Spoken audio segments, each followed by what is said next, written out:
Welcome back. Junagadh જિલ્લામાં ખૂબ સારો વરસાદ પડ્યો।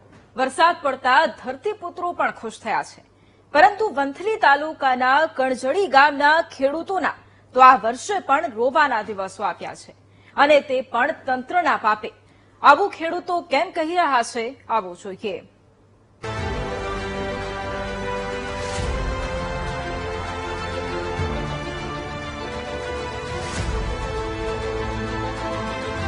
વંથલીના કણજડી ગામે પાડાની સમસ્યા હવે સ્થાનિય ખેડૂતો માટે આફત બની ગઈ છે।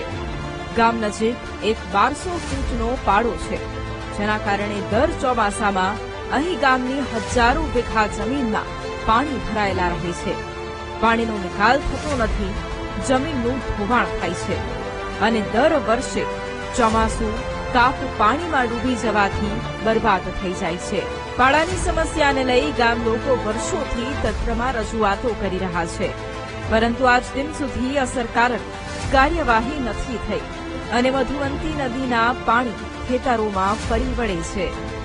પારાને લીધે પાણી ભરાતું હોય છે, જેને લીધે બધા જ ખેડૂતોને નુકસાની વેઠવી પડે છે, અને જમીનોમાં બહુ જ તમે પાછળ જોઈ શકો છો કે નુકસાની થઈ છે આ વખતે, જેનો કેસ ખેડૂતો 2023 થી લડી રહ્યા છે, જે તાલુકા લેવલે અને જિલ્લા કલેક્ટર સુધી જઈ આવેલા છે, પણ જિલ્લા કલેક્ટરનો જે પોઝિટિવ રિસ્પોન્સ મળ્યો છે એની કોઈ અમલવારી નીચેનું કોઈ તંત્ર કરતું નથી એવું અમને અત્યારે લાગી રહ્યું છે, અને ખેડૂતોને કોઈ પણ જાતની આવક નથી। અત્યારે તમે જોવો છો તો બધા જ ખેડૂતોને કોઈ પણ પાકની આવક આવી શકે એવું આ વર્ષે લાગતું નથી।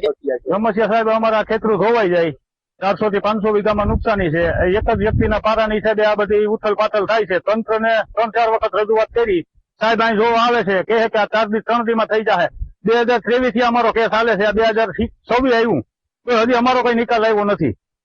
અને જો આ ખેતરમાં મગફળી સાહેબ વાવેલી હતી, અને 2400 રૂપિયાનું મણ બી લાવીને વાવ્યું, આ બધી માંડવી ઉછલાવીને કાઢી નાખી, તો આની જવાબદારી કોણ લે સાહેબ? ખેડૂતોની બસ એક જ માંગ છે કે પાણી ભરાવવાની તેમની આ સમસ્યાનું કાયમી કોઈ નિરાકરણ આવે। પાડાનો કેસ હાઈકોર્ટ સુધી ચાલ્યો, જ્યાંથી પણ ચુકાદો ખેડૂતોની તરફેણમાં આપવા છતાંય કોઈ જ અસરકારક અમલવારી નથી થતી। આ મુદ્દે અમે મામલતદાર સાથે વાત કરી, તો સાંભળો તેમણે શું જવાબ આપ્યો।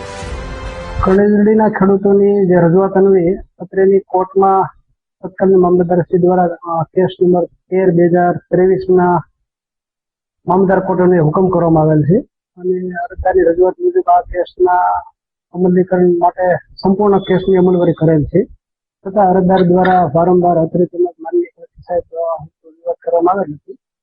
તો આ બાબતે અમોએ અને માનનીય પ્રાંત સાહેબ દ્વારા રૂબરૂ સ્થળ તપાસ 4 તારીખના રોજ કરેલ છે, અને હજુ હાલ વધુ તપાસ ચાલુ છે।